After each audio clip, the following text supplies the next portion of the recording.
Hello guys, मैं एक बारहमासी कजरी सुना रही हूँ। बस आपको पसंद आएगा तो लाइक करिएगा। चढ़ाय साढ़ घना घन गरजय रिम झिम बरसै सवनवाना, ओ रिम झिम बरसै सवनवाना।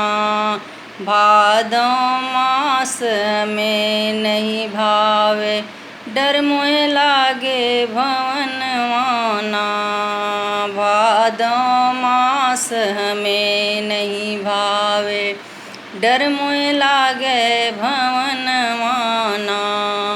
क्वार मास बन के सर फूल, कार्तिक जल दीपकवाना, ओ कार्तिक जल दीपकवाना। अगहन मास हमें नहीं भावे, सब सखी जालिन गवनवाना। अगहन मास हमें नहीं भावे, सब सखी जालिन गवनवाना।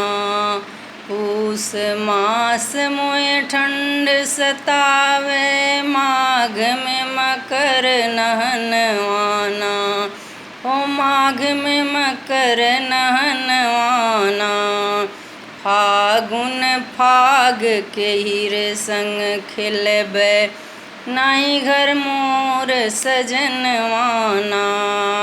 फागुन फाग के हीरे संग खिलबे, नाई घर मोर सजनवाना। चैत में लिखी लिखी चिट्ठिया भेजब, बैसाख में सैया कयवनवाना। बैसाख में सैया कयवनवाना।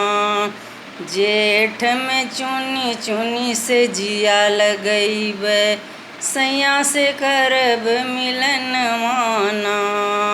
जेठ में चुनी चुनी से जिया लगैबे, सैया से करब मिलनवाना।